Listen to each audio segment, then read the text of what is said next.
sahabat itu bisa menentukan kita agamanya gitu, bahwa kita bisa ditentukan agama kita oleh sahabat. Selamat datang di Beneran Beka Podcast. 5, 4, 3, 2, dan 1. Mari kita mulai. Tentang sahabat. Ya, Assalamualaikum warahmatullahi wabarakatuh. Waalaikumsalam warahmatullahi wabarakatuh. Ya, terima kasih untuk Abah dan juga yang mungkin sedang menyaksikan ini.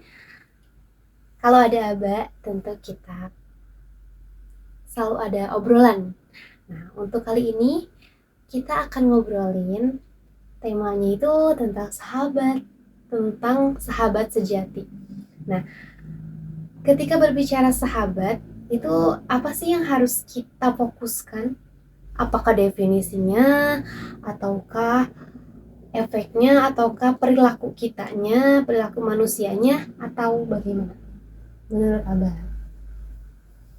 Sahabat itu kalau didefinisikan secara kata itu ya, sahabat, teman, kawan, yaitu sebenarnya artinya sama. Cuman kata sahabat ini lebih dekat dengan bahasa Arab. Dalam bahasa Arab itu ada asal kata sohaba, artinya sahabat. Ada kata sohib gitu kan, itu artinya pemilik, penguasa gitu kan. Nah, jadi sahabat ini apa? Ya, sahabat itu kita memiliki bagian dari orang lain, dan orang lain pun merasa memiliki kita. Kita merasa memiliki orang lain, dan orang lain pun merasa memiliki kita, yaitu sahabat. Entah setiap orang mendefinisikan sahabat itu apa, ya terserah orang itu, karena masing-masing orang itu pasti memiliki pengalaman hidup bersahabat, pengalaman hidup berteman, pengalaman hidup berkawan gitu. Ya mungkin itu sih definisi kalau menurut Abah. Lalu kenapa sih manusia tuh atau kita tuh sering kali segala sesuatu itu ada kata, diikuti kata sejati gitu. Entah itu cinta sejati, entah itu apa sejati gitu, termasuk sahabat sejati. Itu kenapa ya? Karena Itu fenomena kan apa? Dua kata yang terhubung, sahabat sejati. Sahabat sampai mati kan. Aduh. Biasanya gitu.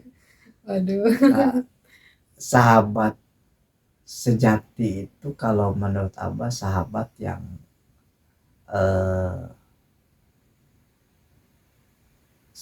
bersahabat di dunia dan di akhirat kelak.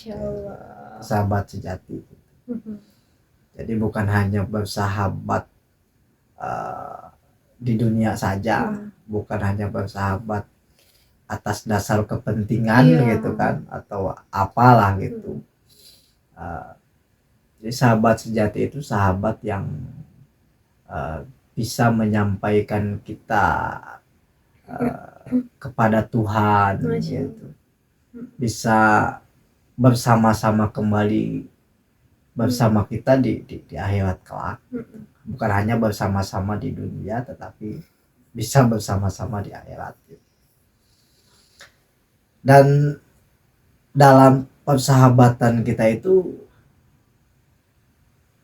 sebenarnya berat bersahabat. Berat. Apa Gimana tuh beratnya? beratnya? beratnya itu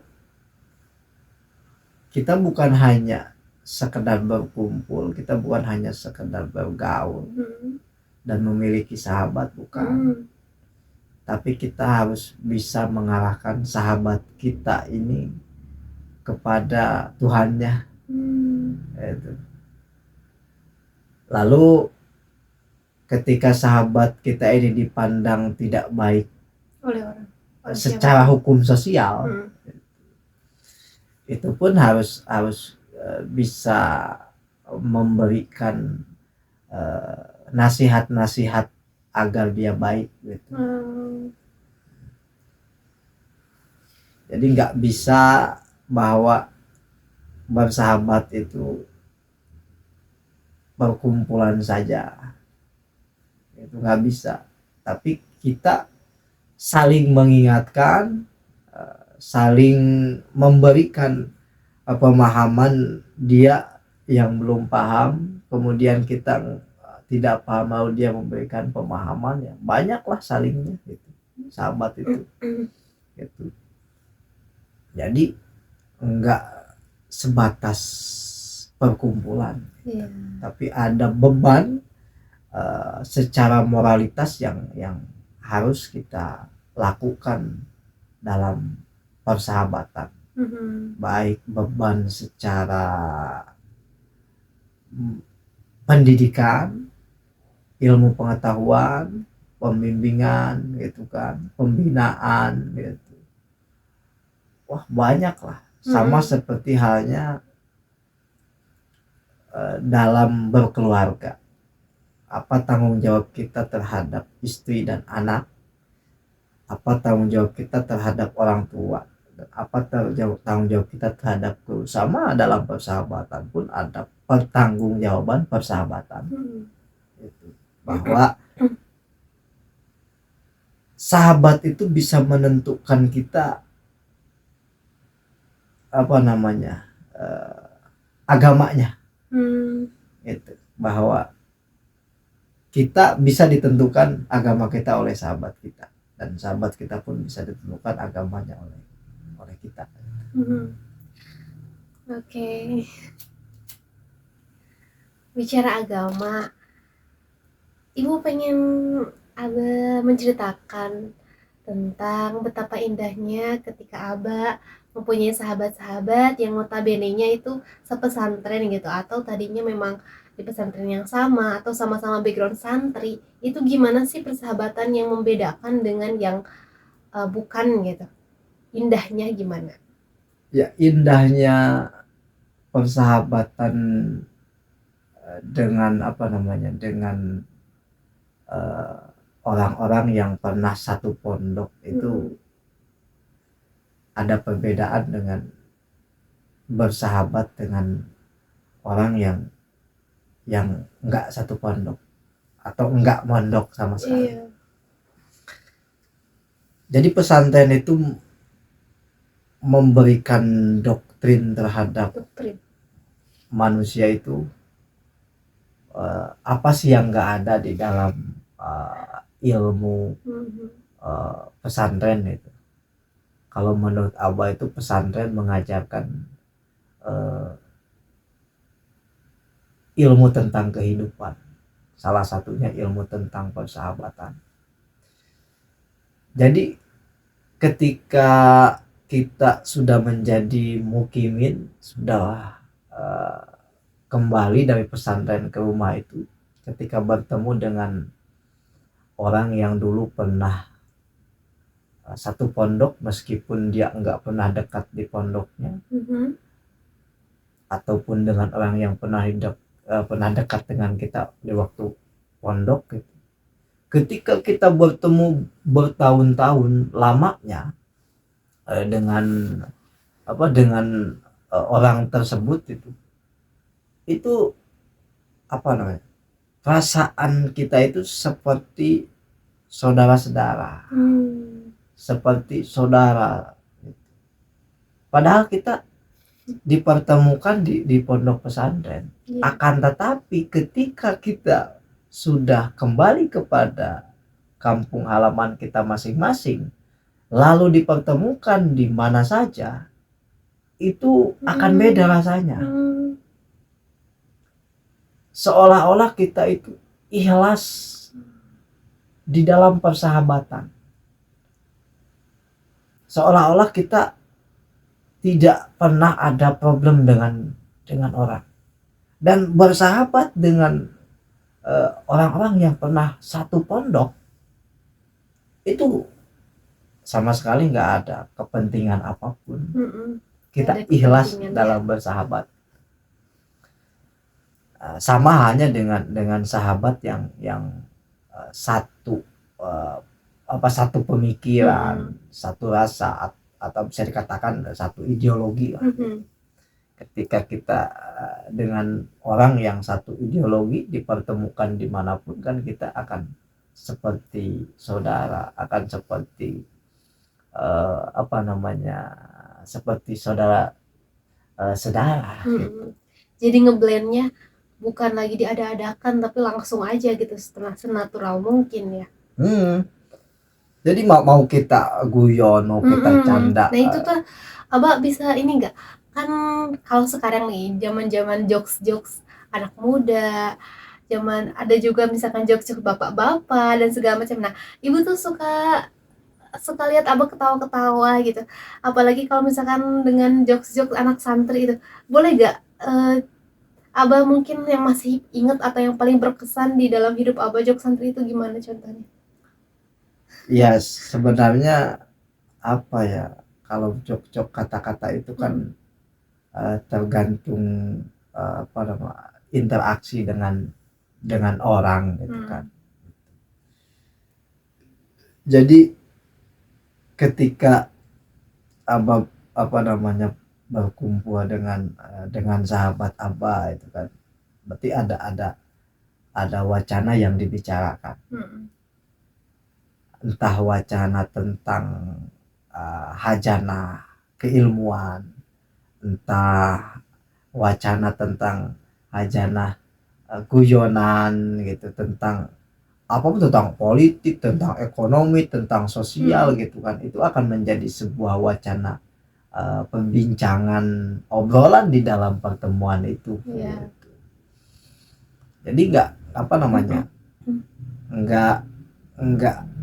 nggak diam gitu. Ketika ngopi bareng, ngeliwat bareng gitu, itu pasti ada selalu ada keceriaan di sana, ada kebahagiaan tertentulah ketika kita ketemu dengan sahabat. Dan itu yang bikin candunya, yang itu yang bikin pengen ketemu lagi, karena jadi ringan aja, jadi enjoy aja gitu.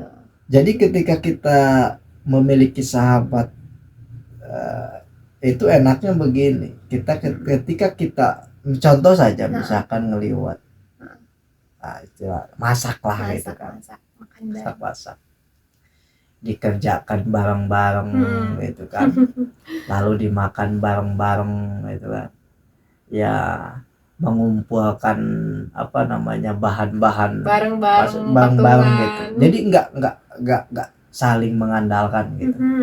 Lu harus kerja, nggak ada ini, wah lu sebagai raja atau enggak, kita dikerjakan sama-sama, dikerjakan bareng-bareng dengan gitu. Sendirinya ambil bagian gitu. Karena udah tahu bahwa ini saya bagiannya ini gitu. Nggak saling mengandalkan gitu, nggak ada suruh menyuruh gitu. Karena kita bukan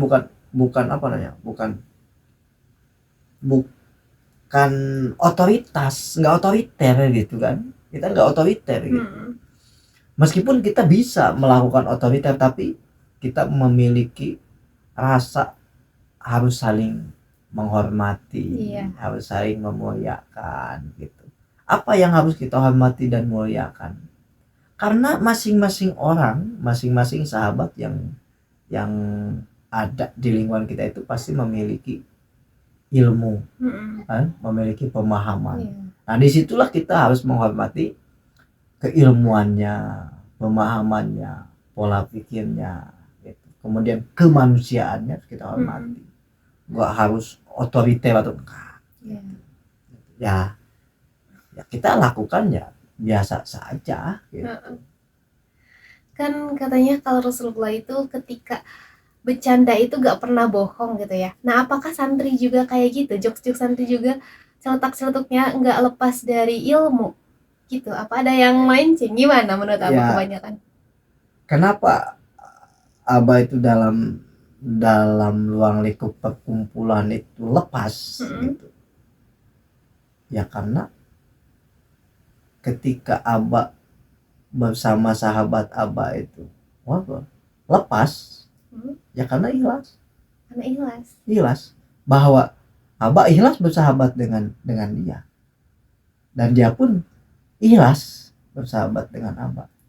Tapi Itu. soal ini, soal celetak-celetuk gitu maksudnya teh apakah ada misal berbicara tertentu ada unsur bohong-bohongnya dikit ada gitu? Apa benar-benar purely gak ada sama sekali? Ya bohongnya pasti ada, tapi kan contoh misalkan bohong itu ketika misalkan bercanda, itu pasti ada kebohongan yang apa namanya, dilontarkan gitu.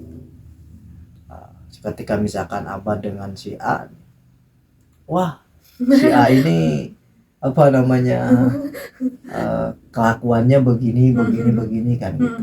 Itu kan Menjawabkan sesuatu ya. itu apa namanya, bahwa ungkapan itu bukan bukan ungkapan apa, ungkapan menggali Iya. menggali kejelekannya, akan tetapi itu memunculkan keburukan supaya menjadi Membenahi. baik gitu ya, membenahi lah gitu. Gitu ya. Terus gimana pandangan Abah ketika di dalam suatu perkumpulan itu ada yang namanya saling sindir menyindir gitu, apalagi yang belum kenal, belum dekat gitu, atau ada sarkasme tertentu, gimana menyikapi itu? Ya kalau misalkan orang baru, kemudian kita belum kenal karakternya, sifatnya, kebiasaannya gitu kan, ya kita harus menjaga, nggak bisa celetak-celetuk karena orang baru pun belum mengenal kita, belum memahami kita gitu kan. Terkecuali kalau kita sudah tahu dohiwan wabatinan, ya pasti lepas. Iya, Kalau iya, iya. misalkan ya belum kenal mah, ya kita harus tahu dulu gitu. Ini ketika dibawa obrolan begini, candaan begini, menerima atau enggak. Takutnya enggak menerima. Nah itu gitu. karena nggak menerima misalkan jadi salah paham, salah memahami maksudnya gitu ya. Nah soal mengetahui atau memahami karakter orang, kan banyak yang bilang kalau misalkan kita pengen tahu karakter seseorang, katanya kita harus nginep di rumahnya, misal kayak gitu. Ada lagi yang bilang bahwa kalau misalkan kita pengen tahu karakter seseorang, ayo bepergian bersamanya. Nah, Abah memandang itu kayak gimana? Metode gitu bener gak sih gitu? Ya kalau Abah di dalam kehidupan Abah untuk mengenal sahabat Abah, ya sering bertemu aja, sering bertemu, sering ngobrol bareng gitu kan. Lalu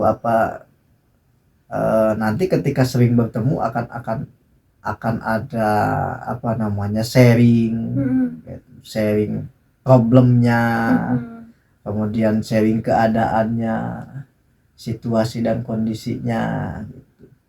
Ya ketika sudah open minded gitu, ketika sudah saling terbuka, di situ akan tahu sebenarnya.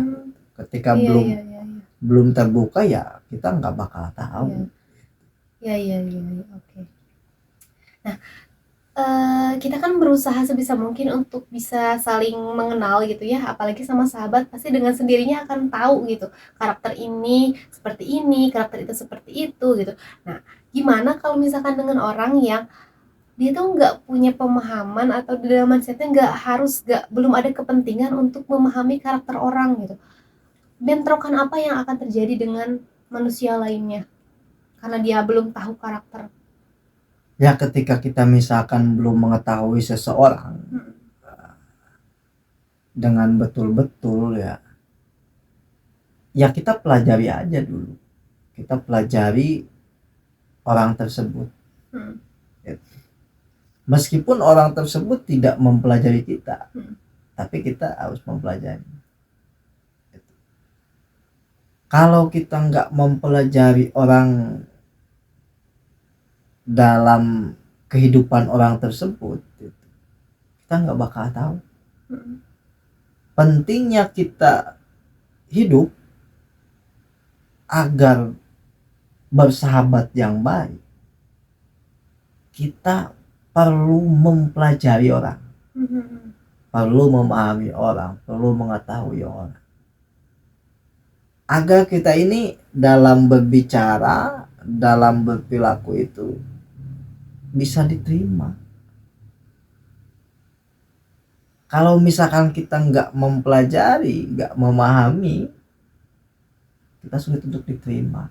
Jadi supaya bisa masuk kalau gitu ya. Iya, Pintu utamanya harus mempelajari. harus mempelajari. Apapun kan perlu kita pelajari. Begitupun dalam persahabatan harus kita pelajari. Oke, bicara soal belajar dan mempelajari, apa sih seni dari bersahabat menurut Aba yang harus benar-benar dipelajari? Ya, seni dalam bersahabat itu ya bahwa kita bisa sharing ide, sharing gagasan, sharing perencanaan, sharing target, gitu kan. Itu seninya. Jadi ketika kita memiliki problem, ada problem yang kita bisa selesaikan secara personality, gitu kan. Tapi ketika kita bersahabat lalu kita sharing dengan sahabat kita, mungkin ada metode dan cara lain yang sahabat kita miliki. Jadi lu punya lebih banyak opsi Ya, penyelesaian masalah gitu. contohnya, atau punya sudut pandang lebih banyak. Nah, itu. Jadi begitupun mereka ketika mereka punya problem, punya apapun, ketika di-sharingkan kan mungkin ada metode yang kita berikan lalu dia pakai. Iya. Abah bicara soal ikhlas gitu ya, ketika bersahabat, ketika berteman atau apapun hubungannya, ada unsur keikhlasan di sana. Gimana dengan misalkan perkumpulan itu sudah diberi nama, dilabeli tertentu. Kadang-kadang nih ada visi-visi misi tertentu. Nah, untuk tetap menjaga keikhlasan itu bagaimana? Ya, ketika suatu perkumpulan dilabeli ya, itu kan sebenarnya ada yang legal, ada yang nggak legal gitu. Yang legal itu mengikuti aturan administrasi negara. Oh iya. Nah, yang nggak legal itu ya seperti persahabatan yang ada di lingkungan masing-masing orang kan, ada yang nggak legal gitu kan, yang nggak jadi masalah gitu. Jadi keikhlasan itu bukan hanya karena ini label A, label B, perkumpulan label A, perkumpulan label B. Enggak. Jadi ketika orang itu sudah ikhlas bersahabat, ya ikhlas berkemanusiaan, gitu. Ya.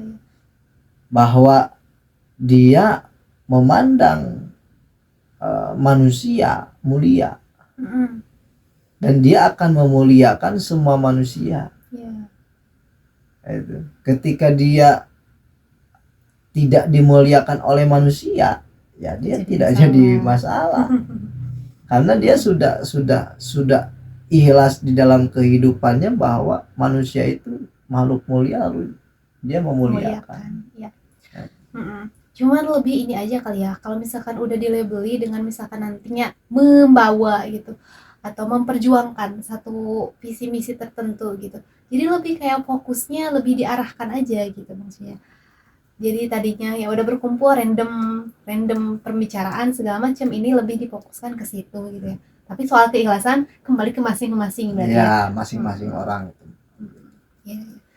Terus gimana Abah memandang apakah persahabatan itu hanya untuk manusia aja ataukah kepada hewan juga atau kepada makhluk Tuhan yang lain juga ada namanya persahabatan? Ya semua, karena manusia pun hewan, Ya. manusia pun hewan gitu. Cuman ini Oh, berbahasanya, berinteraksinya, berkomunikasinya berbeda lah ya, gitu. ada perbedaan kita manusia dengan hewan lain di dalam bersahabat. Kalau dengan jin gimana? Ada gak sih persahabatan manusia? Ya ada, mungkin sebagian orang ya ada, ada. gitu kan gitu.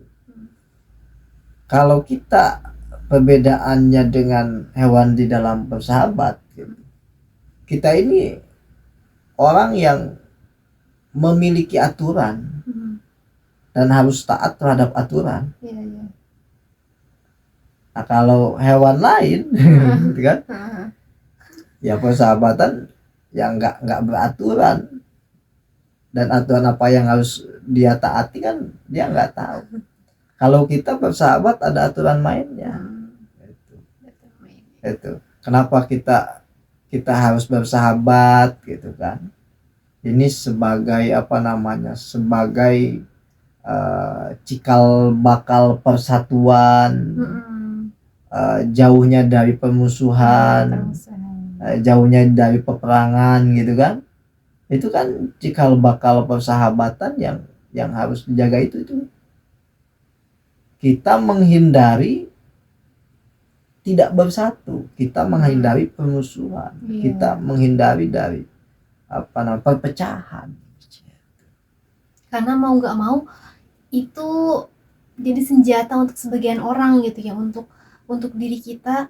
Nah, supaya kita tidak kemakan itu ya, kita bangun sendiri gitu ya, bangunan persahabatan itu.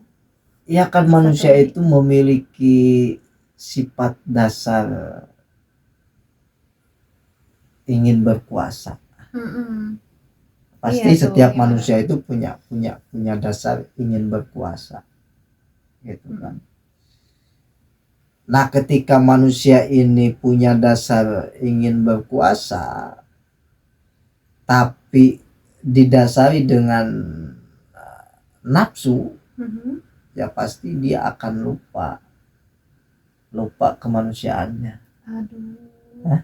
Iya.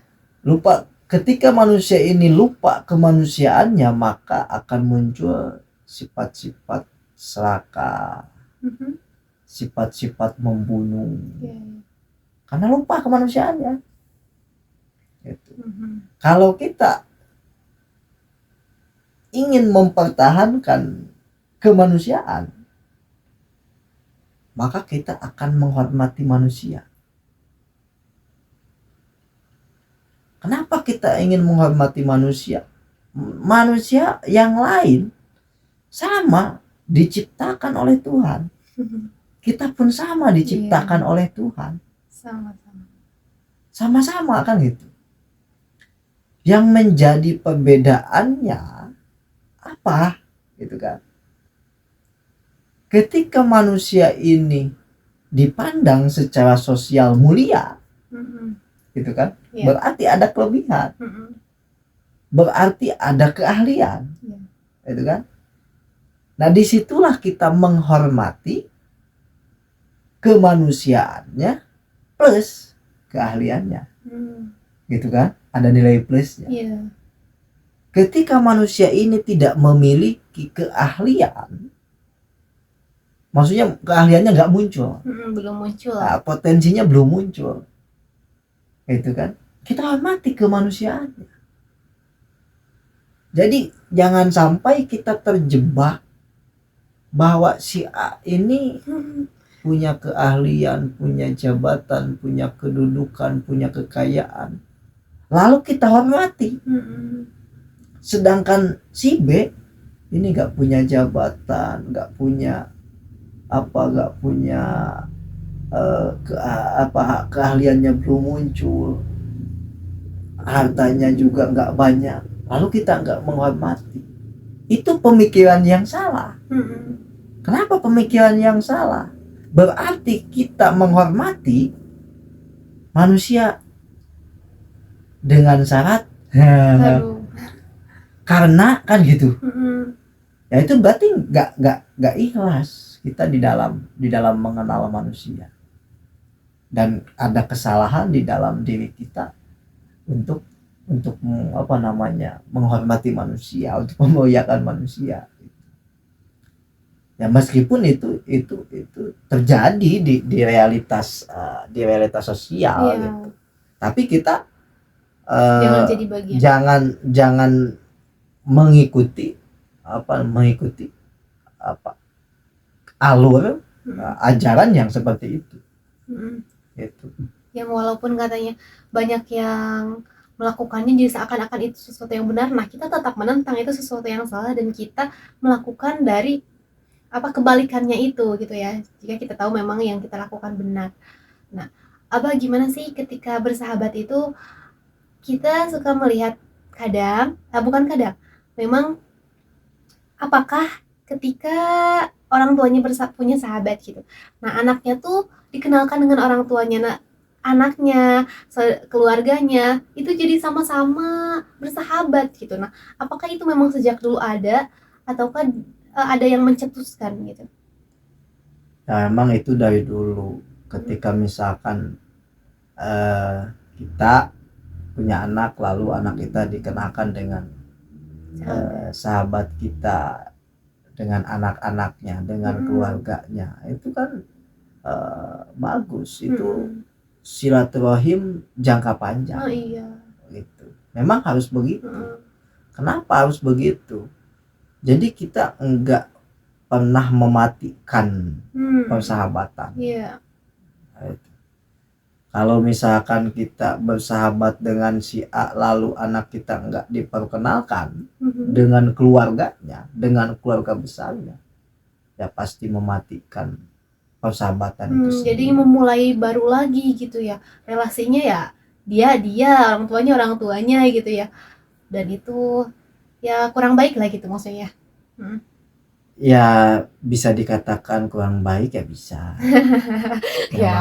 Memang itu kurang baik kan. Soalnya gini kan, ketika orang tua meninggal, lalu si anak ini tidak dibiasakan bersosialisasi dengan kawan-kawannya, sahabat-sahabatnya dari orang tuanya ini yang meninggal ini. Jangankan ke sahabatnya, tapi ke saudaranya juga kan nggak semuanya dia kenali gitu. Nah, bagaimana bisa menjalin silaturahmi ketika belum kenal dan tidak dibangun gitu ketika orang tuanya masih hidup. Nah, ketika mendengar ini bagus lah gitu, dibiasakan. Ya mungkin ketika misalkan orang ini bersahabat tapi tidak mengenalkan kepada sahabatnya, kepada keluarga sahabatnya, ini ada tujuan apa? Gitu? Oh justru. Ini ada kepentingan apa gitu kan? Oh gitu. Apakah misalkan karena memandang si A ini bla bla bla atau gimana ya? Kita nggak tahu. Jadi hanya pengen masuk ke sosok ini doang satu, nggak mau ke keluarganya. Kalau nikah tema, aku pengen nikah sama kamu, tapi ke keluarganya nggak gimana pun sama sekali gak mau nyentuh. Itu sesuatu yang aneh banget gitu. Ya itu pertanyaannya. Ada tujuan apa dan kepentingan apa? Oh gitu. Karena di dalam kehidupan yang Abah lalui ini, Abah itu selalu diberikan pemahaman, kamu mau bergaul dengan siapa saja ya boleh, bahkan harus. Iya. Gitu. Tapi tidak pernah tidak pernah disuruh untuk lu harus memilih ini enggak. Kenapa begitu? Kamu bergaul dengan siapapun, kamu tahu, karena kamu pernah belajar dan kamu pernah dididik gitu. Kamu dididik di sekolah kan, kamu dididik di pesantren kan gitu kan. Disitulah kamu pasti tahu tentang batasan-batasan pergaulan. batasan-batasan persahabatan, itu kan, batasan-batasan dengan lingkungan dia pasti gak tahu. Jadi kalau misalkan kita ini ada sebuah larangan, oh, kamu nggak boleh begini, kamu nggak boleh begitu, di dalam kepala Abah itu ada pertanyaan. Apa tuh? Berarti lu nggak pernah memberikan kemerdekaan terhadap orang itu. Gini ya, kita aja ketika mempelajari syariat gitu tentang aturan ini dan itu, dan kita tahu manfaatnya apa, bukan segidir agama harus gini-gini doktrin ya, tapi misalkan kita tahu oh secara sains misalkan sujud itu bakalan bagus gini. Nah kadang kan kita juga ada sisi belum sesempurna itu gitu ya, apalagi dilarang sama orang gitu kan ya. Aduh, siapa kamu gitu. Ya maksudnya begini gitu, kita ini nggak bisa melarang orang. Iya. Kenapa nggak bisa melarang orang gitu? Karena setiap orang itu pasti punya pemikiran. Kalau kita melarang orang belum tentu menerima. Dan ketika kita misalkan mengatur orang gitu, ya aturan itu yang keluar dari nafsu kita gitu, itu orang nggak bakal menerima. Iya. Tapi ketika kita mengingatkan orang, menasihati orang, Iya. gitu, dengan panduan aturan agama, Ada nilai tertentu lah gitu itu ya. orang pasti menerima. Iya. Kecuali ketika orang diingatkan dengan aturan agama tapi dia tidak menerima, itu orang goblok. Kan gitu. Kenapa dikatakan goblok? Udah tahu lu salah, udah tahu ini aturannya, tapi lu masih diingatkan nggak mau, itu goblok. Kalau orang yang memiliki ilmu pengetahuan, memiliki pemahaman dan wawasan, lalu diingatkan, dia akan menerima. Sepahit apapun. Iya. Ya menerima dulu lah minimal. Ketika dia merubah atau tidak kan proses gitu ya. Proses tentang dirinya dan bagaimana sikap yang dia ambil gitu kan. Jadi di dalam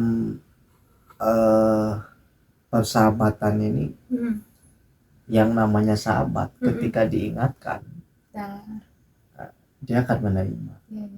Abah gini, dan nggak setiap orang punya karakter bisa itu. Pertama adalah bagus banget gitu ketika saling menasehati atau saling mengingatkan, tapi nggak setiap orang itu bisa atau punya skill untuk mengkritik orang lain gitu. Jangankan mengkritik orang lain, mengkritik dirinya juga dia masih terbata-bata gitu. Nah sedangkan banyak orang yang bilang kalau sahabat yang baik atau teman yang baik itu yang ngasih tahu jujur-jujuran bahwa kamu tuh salahnya ini, salahnya itu. Nah gimana Abah memandang itu? Gini sebenarnya, ketika kita mengkritik orang, berarti kita paham yang dikritiknya. Jadi jangan sampai kita mengkritik orang tapi kita nggak paham